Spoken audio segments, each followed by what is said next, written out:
Yo, what is up guys and welcome back to Besindo Cars sama gue Malvin. Dan yes, di depan kita sekarang udah ada Hyundai Ioniq 6 ya. Kemarin kita udah sempat bahas Hyundai Ioniq 5. Ini bisa dibilang versi sedan ya, basisnya sama eGMP. Cuma bedanya ya, Hyundai Ioniq 6 yang ini adalah CBU, completely built up dari Korea ya. Jadi memang harganya lebih bisa dibilang bedanya jauh dibandingin sama Ioniq 5. Tapi tetap tenang aja, kita bakal tetap bahas secara overall experience-nya kayak gimana, handlingnya gimana, rasa berkendaranya kayak gimana, terutama di compare sama BYD Seal yang kemarin gue juga pernah bikin videonya. Jadi langsung aja tanpa basa-basi lagi, ini dia videonya. Let's go.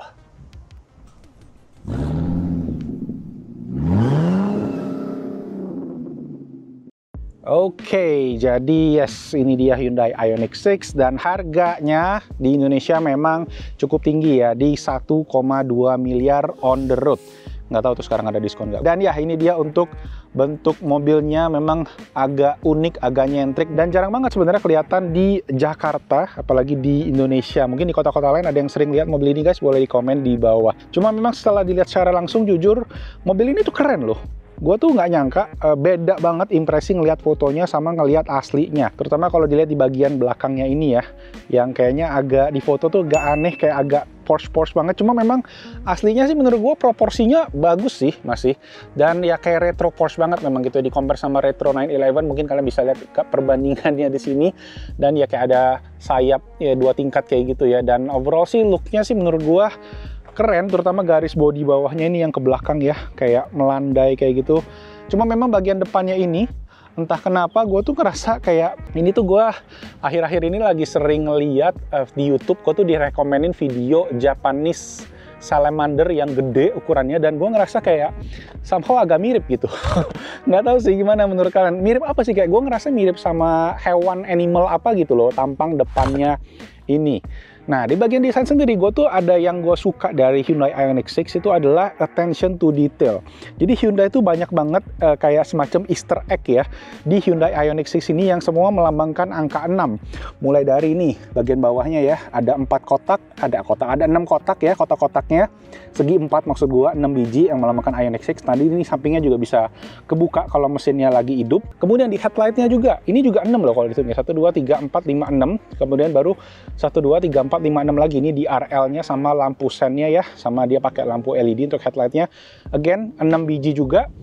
Dan kalau dicek lagi di bagian samping lampu sennya, tuh ya, itu juga ada 6 kotak pixel ya. Dan gak lupa masih di bagian belakang. Nah, ini juga ada segi 4, 6 kotak. Kalau kalian lihat nanti gue ada shoot yang lebih detail, mungkin ini karena ada cahaya kurang gitu kelihatan ya. Dan gak sampai di sana, masih ada juga ini nih, tombol untuk membuka bagasi ya, 6 pixel juga tuh ya, 6 kotak ya. Dan tombol untuk ya ngebuka si charging portnya, ini juga ada 6 kotak. Jadi konsisten banget 6-nya. Dan nggak nyampe sana aja guys, ternyata kalau dicek sensor mobilnya ini juga 6 ya. 1, 2, 3, 4, 5, 6 ya. Jadi ada 6 sensor depan, 6 sensor belakang. Plus ini juga ada kamera 360 ya, tadi sebelah si tombolnya sendiri. Jadi elemen 6 itu kental banget di mobil yang satu ini. Nah, untuk warnanya sendiri, ini memang warna yang bisa dibilang nggak ada di Ioniq 5 ya. Warnanya kayak matte black, tapi sebenarnya ini adalah matte gray kalau di varian warna si Hyundai Ioniq 6 sendiri. Dia ada beberapa warna yang dijual di Indonesia ya, dari matte silver, ada putih, ada hitam gloss, sama ya kalian bisa lihat di sini. Cuma gue lihat di luar negeri tuh ada warna yang aneh-aneh loh dari Hyundai Ioniq 6 ya. Ada warna merah lah, ada warna abu-abu yang pastel. Cuma di Indonesia itu nggak dijual sayangnya ya. Nah, yang kita pengen coba lihat lagi ini peleknya nih. Gue demen banget, desain peleknya keren, dan ukurannya dong 20 inci bos. Gila nih, gede banget. Dan bannya juga pakai Pirelli P0 yang khusus untuk elektrik ya. Kalau nggak salah ada kodenya tuh ya di situ ya, elek ya namanya ya. Nanti gue kasih di shot yang lebih proper aja. Cuma ya ini desainnya keren abis dan gede banget ya, kelihatan buat sebuah sedan ini udah super sporty. Jadi nggak usah diganti-ganti lagi, udah cakep banget sih ya kelihatannya ya. Tuh garis bodinya juga nice banget. Oke, jadi itu untuk tampilan luarnya. Handle pintu kurang lebih sama dengan Ioniq 5 ya. Dan lampu belakang, nah lampu belakang ini memang nggak ada elemen 6-nya ya, karena kalau gua hitung yang ini tuh 1, 2, 3, 4, 5, 6, 7, 8, 9. Nah kalau yang ini 9, jadi 6, 9. Bapak-bapak ya pasti udah pada langsung ngeh. Dan lampu belakangnya ya LED bar memanjang aja, simple. Kalau posisi mati dia warnanya putih, tapi kalau pas hidup dia jadi warna merah. Dan bisa juga ada lampu sen sama lampu mundur, itu ada di bagian bawahnya ini. Oh, lupa ada satu guys yang keren ini nih. Shark fin-nya, antenanya ini transparan ya. Mungkin udah sering di highlight sama youtuber otomotif yang lain, jadi ya kita cek sekali lewat aja. Dan ya, itu aja untuk eksterior. Sekarang kita langsung aja masuk ke bagian interiornya. Sebelum kita masuk, gue mau share sedikit ini dia untuk kunci dari Hyundai Ioniq 6 yang bentuknya agak nyeleneh sih ya, agak maksa biar bisa pas dengan logo Hyundai. Aneh nggak sih menurut kalian? Cuma ya kalau dibuat dipakai sih secara usability nggak masalah. Tombol lock, unlock ya, sama ini ada tombol buat hidupin kayak mesin kayak gitu bisa dibilang.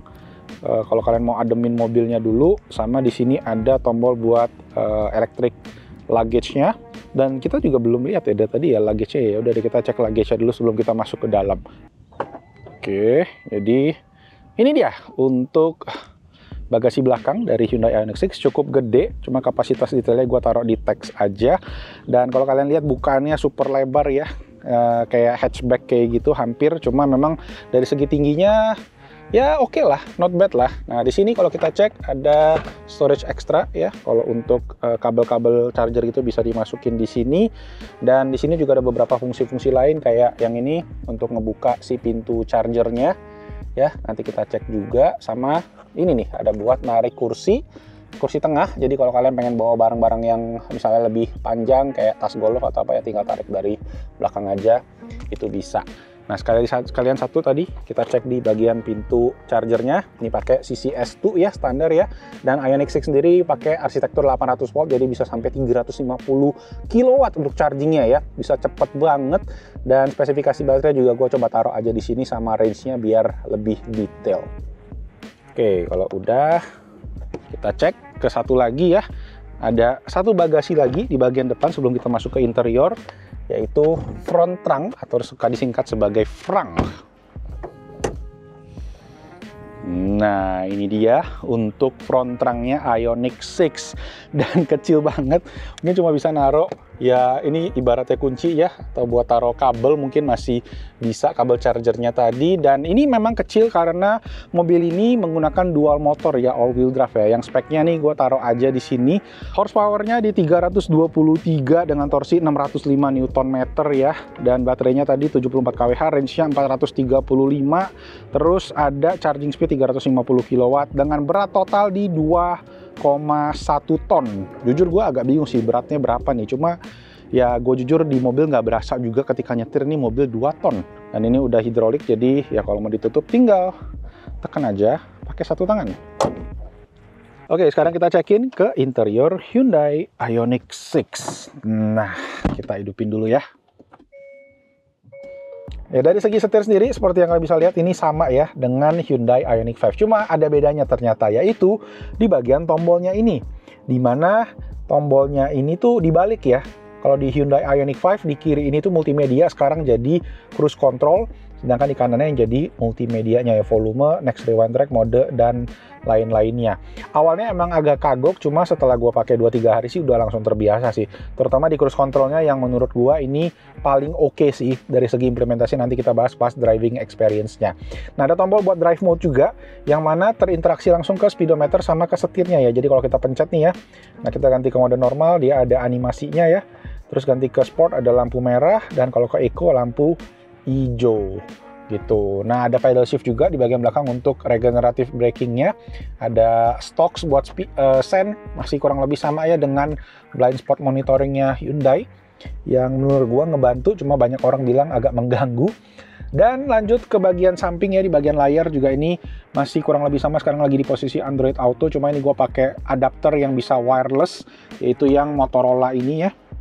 Jadi bisa wireless Android Auto, cuma ada juga yang buat Apple CarPlay, namanya CarLink Kit, nanti linknya juga gua taruh di bawah. Oke, kita naik ke atasnya sedikit. Nah ini panel AC itu sudah mendapatkan improvement dari yang gua komplain kemarin, yaitu ini dia. Yang mana kalau kita tekan tombol kursi ini, ya dia mengaktifkan si ventilated seats-nya, dan ini juga langsung otomatis hidup ketika kalian hidupin mobil dengan settingan sebelumnya. Jadi oke banget, nggak repot harus hidup matiin ya. Plus tambahan satu lagi nih, si steering warmer yang gua nggak pakai. Gue pernah coba karena kemarin ada yang komen katanya pada suka pakai steering warmer, dan pas gua coba tangan itu jadi keringetan guys. Jadi tidak direkomend untuk dipakai ya steering warmer ya, terutama di Indonesia yang negara tropis panas ya. Tuh berapa derajat tuh? 35 derajat. Oke, jadi itu untuk bagian atas ya. Tadi kita bahas dari segi material, cuma kita ke bawah dulu aja nih karena gua pengen bahas beberapa poin. Pertama ada wireless charging ya, yang mana kalau kalian pakai HP kalian yang bisa compatible wireless charging, ada lampu indikatornya dan langsung ngecas. Wattage-nya nanti gue taruh aja, teksnya kayaknya cuma standar charging aja, nggak yang fast charging. Cuma lucu ya pantulan lampunya jadi ya. Gue sempet coba HP-nya pakai case, itu kadang nggak bisa, kadang bisa. Jadi ya take it with a grain of salt. Dan lanjut lagi ke bagian belakang, ada 2 buah cup holder ya, di samping-samping pintu juga ada. Terus bagian belakang nih, nah ini yang agak unik ya, ada buat window switch ya, naik turunin kaca ada di bagian tengah ini, yang mana awal-awal bikin agak kagok. Dan gue inget ini tuh kayak yang ada di BMW seri 3 zaman awal tahun 2000-an dulu gitu ya. Gue pernah nebeng mobil temen, dan gue inget tombol kacanya ada di samping sini gitu. Cuma yang ini ya mungkin agak beda aja, dan ya butuh adaptasi sih jadinya ya.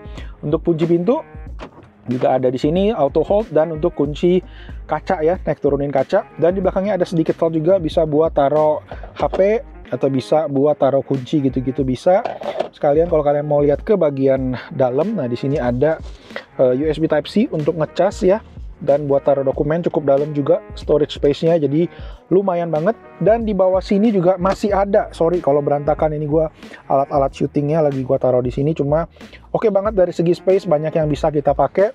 Dan ada colokan 12 volt di bagian tengah sana ya, agak jauh sih ya, awal-awal buat nyoloknya butuh effort. Cuma setelah dicolok itu aman.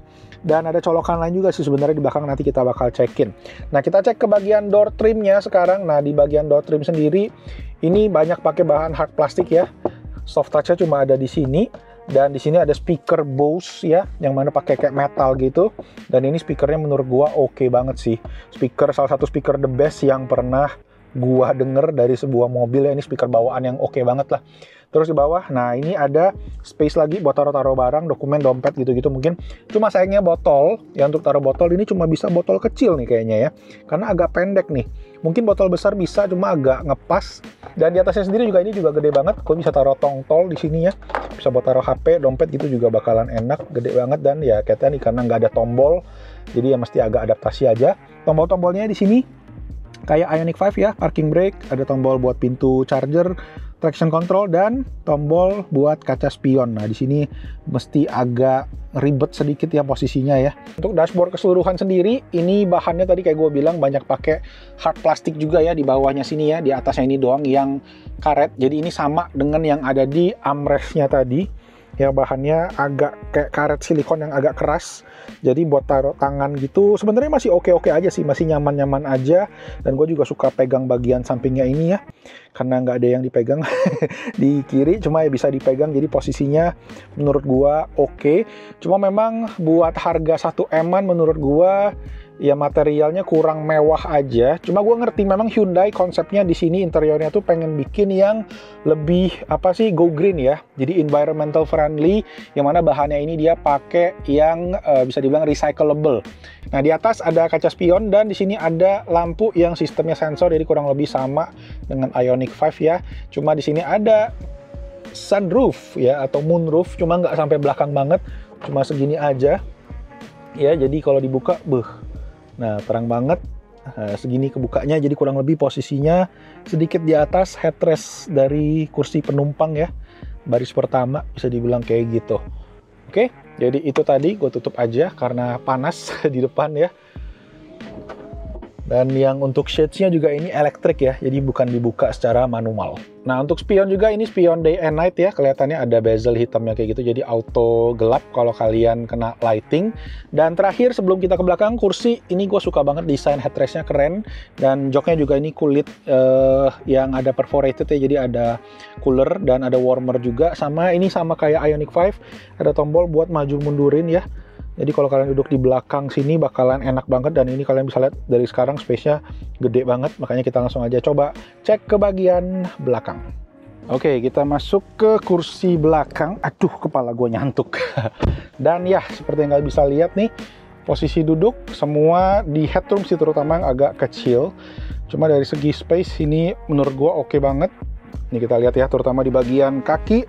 Tuh, gila jauh sekali, 1 kilan lebih untuk legroom, dan ini juga gue bisa selonjor total ya. Support untuk kaki juga cukup oke, bisa dibilang. Dan dari segi kursi sendiri ini semua bahannya juga udah kulit yang empuk-empuk banget. Ada armrest di tengahnya nih yang cukup keras ya, jadi aman buat taruh tangan, taruh barang. Dan ada ISOFIX juga untuk di kursi belakang, jadi kalian bisa masukin baby chair lagi, child seat ya, baby chair, gue kebiasaan ngomong baby chair. Nah, untuk bagian kursinya sendiri ini storage-nya ada di depan, sedikit storage jaring. Di tengah ada 2 buah kisi-kisi untuk AC, bisa kiri kanan atas bawah. Ada 2 buah USB Type-C untuk ngecas. Dan ada sedikit space lagi di bawahnya mungkin buat taruh HP. Dan di seberangnya nih yang unik ya, ada buat colokan. Nah, jadi kalau kalian mau colokin apa aja listrik, ngecas laptop yang gede-gede ya, bisa dipakai di sini, bisa sampai 250 volt 16 ampere. Berarti kurang lebih bisa 3000 watt lebih loh ini. Kalau dilihat dari angkanya ya, di volt dikali ampere sama dengan watt. Ya, teksnya nanti kita coba taruh di sini. Oke. Nah, untuk terima sendiri ini juga posisinya ada ambient LED ya. Di sini kita bisa pakai buat taruh HP kalau mau, tapi kalau mau lebih pakem mungkin bisa ditaruh di sini ya, karena pas banget tuh ya buat iPhone yang Pro Max yang paling gede. Jadi bisa ditaruh di situ, dan ada speaker di bawahnya sama tempat taruh botol minum juga. Sama ada ambient light-nya juga ya, dan ada space kecil di sini.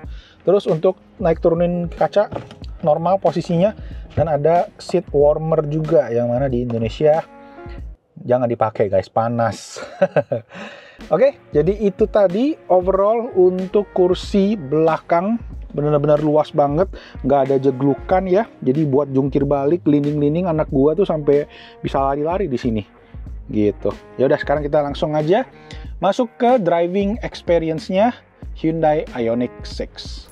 Oke, here we go. Kuncinya Ioniq 6 ya. Kita bakal langsung POV driving experience-nya.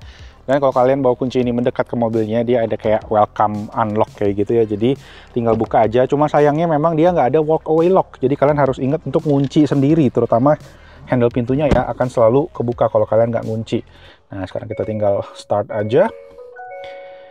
Oke, AC kita hidupin. Gue akan mute dulu audionya. Dan ya, sekarang kita di cockpit, posisi drivingnya gue udah nyetir mobil ini kurang lebih 201 km. Baterai dari sebelumnya pas gue ngambil tuh di 100%, sekarang di 48%. Cuma memang ini use case-nya macam-macam ya, nggak cuma jalan terus, kadang gue juga diem karena gue ada syuting beberapa kali dalam posisi hidup, kadang juga nungguin di parkiran juga posisinya hidup karena ya lebih efisien kan, tinggal hidupin AC aja pakai baterai, nggak ada emisi, nggak ada karbon, dan ya itulah salah satu benefit mobil listrik. Nah, sekarang ada sisa 235 km. Mungkin dari use case kalau rata-rata minimal 400 km lah. Jadi masih memang dari klaimnya Hyundai sedikit di bawah mungkin ya kalau dari use case gua. Cuma memang kata orang bisa beda-beda. Kadang bisa ada yang lebih, kadang bisa ada yang kurang. Jadi balik lagi use case orang macam-macam. Nah, ini sekarang average-nya di 5,1 km per kWh. Dan ini sendiri memang karena AWD ya, powernya juga lebih kencang. Memang konsumsinya gua ngerasa lebih tinggi dibandingin sama Ioniq 5 ya. Ioniq 5 itu kan karena dia cuma rear wheel drive, gue pernah dapat average-nya itu sekitar 6 sampai 6,5 km per kWh gitu. Jadi lebih efisien, dan ini ya karena dia dual motor AWD lebih kencang gitu berasanya ya. Nah, makanya kita langsung coba nyetir aja. Oke, kita sekarang nyetir dulu keluar komplek. Dan hal pertama yang gue notice waktu gue naik mobil ini pertama kali adalah posisi duduknya ya. Walaupun ini mobil sedan, itu tuh nggak terlalu rendah posisi duduknya. Jadi agak sedikit naik ya. Jadi agak rata duduknya, nggak terlalu kayak miring, agak kayak sofa Herman Miller yang tiduran kayak gitu. Karena dia memang mungkin ada baterai ya di bawahnya ya. Jadi ini kayak lebih flat aja duduknya, nggak terlalu miring. Cuma ada lah sedikit kemiringan lah bisa dibilang, tapi nggak terlalu rendah banget. Dan yes, kita akan jalan di sini. Dan ya ada fitur blind spotnya ya, seperti yang ada di Hyundai Ioniq 5 juga. Dari segi handling ya, terutama di bagian steering, gue ngerasa steeringnya agak sedikit mirip sama Ioniq 5 ya, dalam segi kayak ada sedikit delay, jadi nggak terlalu direct banget. Cuma karena mobil ini ya sedan ya, form factor-nya berbeda, kerasa jauh lebih gesit sih dari segi handlingannya, lebih tajam gitu ya. Jadi kalau kalian mau ambil tikungan dengan kecepatan tinggi, ini body roll-nya pun masih lumayan minim sih ya. Jadi buat kategori sedan, handlingnya bisa gue bilang oke. Cuma kalau dibandingin, gue inget BYD Seal itu kerasa lebih ada elemen fun-nya gitu loh. Kalau di Hyundai Ioniq 6 ini tuh kayak lebih sharp gitu, lebih tajam gitu ya. Jadi elemen sporty-nya mungkin lebih tinggi di Hyundai Ioniq 6 ini. Mungkin karena bodinya yang lebih ramping ya.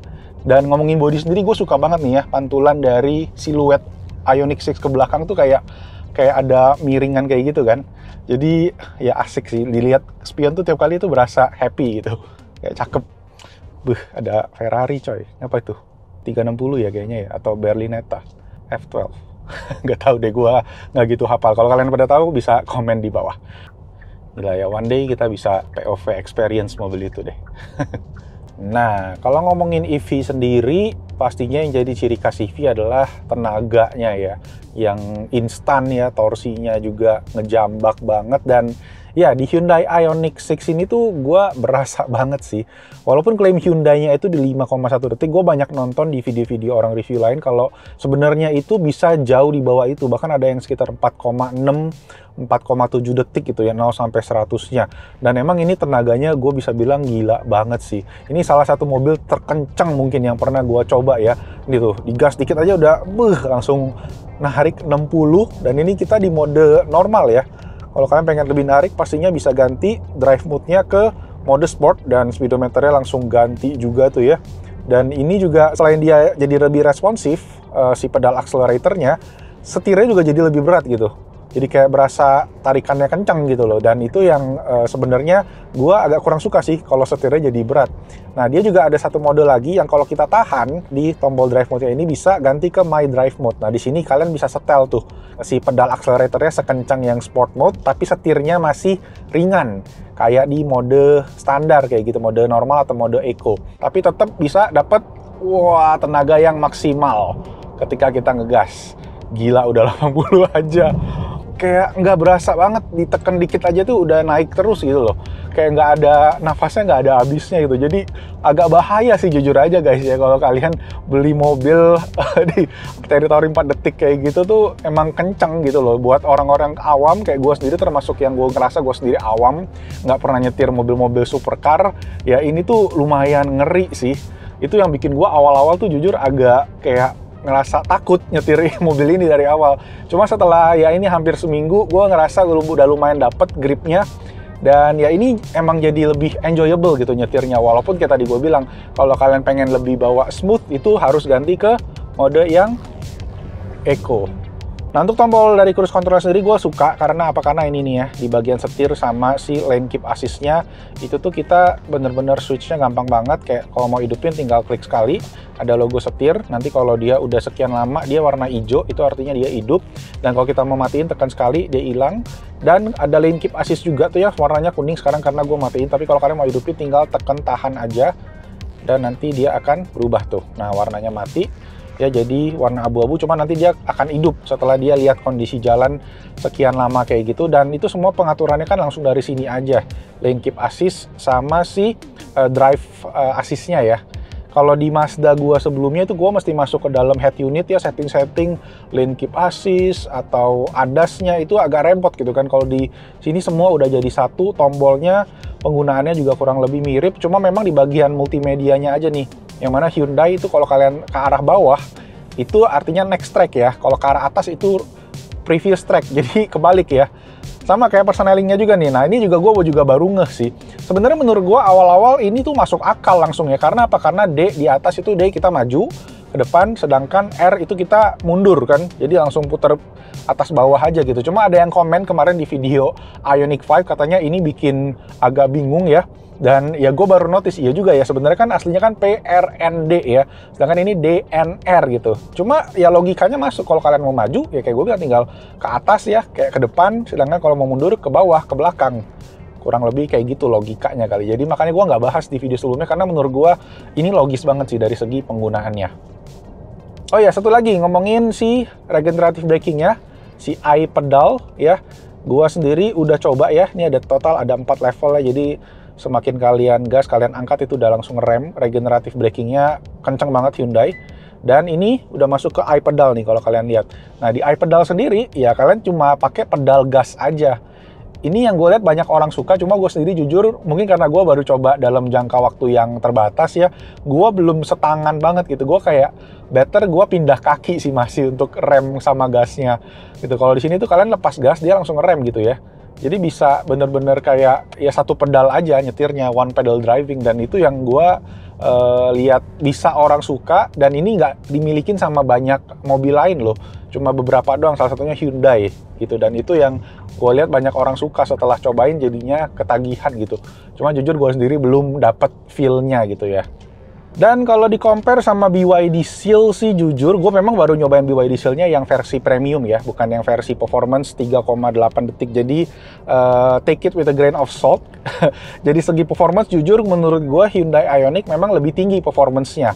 Cuma entah kenapa feeling fun to drive-nya gue ngerasa BYD Seal, terutama yang premium yang gue coba itu lebih fun to drive. Terutama di steeringnya gitu ya, kayak bodinya itu lebih fun gitu ya dibandingin si Hyundai Ioniq 6. Cuma Hyundai Ioniq 6 ini kenceng banget, tapi memang kalau kalian nyari yang kenceng ya ini sih termasuk kenceng juga ya, di bawah 5 detik, walaupun ya BYD Seal ada yang bisa dibilang 3,8 detik kan lebih kenceng, tapi ini pun udah proper kenceng banget juga sebagai sebuah mobil listrik gitu. Cuma ya kalau ngomongin harga, balik lagi ya, BYD memang cukup memberikan terobosan dengan harganya yang terjangkau. Sedangkan ya Hyundai Ioniq sendiri karena dia CBU, impor langsung dari Korea ya, makanya dia harganya jadi lebih tinggi. Dan satu juga mungkin yang gua mau mention juga, kemarin lupa gua mention di Ioniq 5, radius putar dari mobil ini ya itu tuh lumayan gede loh. Lumayan besar ya dari Ioniq 5 sama Ioniq 6 ya. Jadi pas muter balik itu kayak lumayan butuh space yang gede ya. Jadi nggak jalan-jalan yang kecil, mesti lebih hati-hati aja. Oke, kita tarik nih ya. Pakai mode normal aja udah. Tuh, udah 100. Oh ya, heads up display. Nah, heads up display ini juga cukup membantu, terutama dari skenario ketika kita lagi pakai cruise control ya. Nih, tuh, kayak sekarang tuh lane keep assist-nya udah jalan tuh, udah hijau, dan dia juga minta kita pegang steer on the wheel. Kalau kita mau pindah garis, kita harus hidupin sen, dan kita hidupin nih ya si cruise control ADAS-nya, Smart Cruise Control kalau bahasanya Hyundai ya, dan di situ ada garis birunya tuh. Kalau hidup dia akan ngasih garis biru. Nah, itu jaraknya kalian bisa atur ya, distance-nya 4, 3, 2. Jadi garis birunya juga nanti mungkin moga-moga kelihatan ya si heads up display-nya. Dan ini tanda kalau dia aktif tuh ada garis birunya. Dan ini ya kalian tinggal, kaki udah tinggal dilepas aja nih. Dan ya tinggal jalan. Ada indikatornya juga semua jelas, kalau ada di blind spotnya. Ada garis merah di sana, ada di kaca juga. So ya, overall safety, gue cobain ini oke banget. Cruise controlnya juga ya ini di kecepatan 50-60 ya, jaraknya kurang lebih segini. Ya mungkin 1,5 mobil, lebih dekat dibandingin sama ya, apa istilahnya kayak cruise control yang kita pernah coba kayak di Mazda 3 punya ADAS tuh lebih jauh. Di Toyota Vios juga itu lebih jauh. Dan ya ngomongin Toyota sendiri juga harusnya ya belajar dari Hyundai nih ya, peletakannya kan kayak multimedia semua di kanan, cruise control semua di kiri, jangan dicampur aduk gitu. Oke, so guys, I think itu dulu aja untuk POV driving experience-nya Hyundai Ioniq 6. Sekarang kita masuk ke sesi terakhir, ke bagian conclusion. Oh, ada EV juga nih di sebelah, Chery Omoda ya. Oke guys, paling itu aja experience kita bareng Hyundai Ioniq 6 ya. So far dari segi driving experience menurut gua ini oke banget. Dari segi tenaga juga mantep banget. Cuma interiornya aja mungkin yang nggak jadi pertimbangannya buat harganya karena kurang mewah. Cuma ya balik lagi ini karena CBU ya. Anda aja ini bikin dirakit di Indonesia, harganya mungkin lebih bisa bersaing terutama dengan BYD yang harganya bisa dibilang kayak hampir setengahnya gitu kan, dan bisa menawarkan value yang lebih. Tapi ya mungkin ini di kelas yang sendiri lah, kelas yang tidak ada saingannya. Ya mungkin kalau kalian yang pertimbangan beli BMW seri 3 yang 330 atau mungkin C300 Mercy ya, harganya kan kurang lebih mirip ya, 1 M-an lebih. Ya mungkin ini bisa jadi consideration karena ya ini lebih unik lah, bakalan lebih langka, lebih jarang ada di jalan, dan ya lebih ramah lingkungan pastinya gitu kan. Oke, itu aja. Thank you semua buat teman-teman yang udah nonton. Kalau kalian ada pertanyaan lagi, boleh banget ditulis aja di kolom comment section di bawah. Kita sharing-sharing, kita diskusi di sana. Dan like kalau kalian suka videonya, subscribe ke Best Indo Cars. Dan itu aja, nama gue Malvin. I'll see you guys on the next video. Ciao! Cobain mobil apa lagi nih?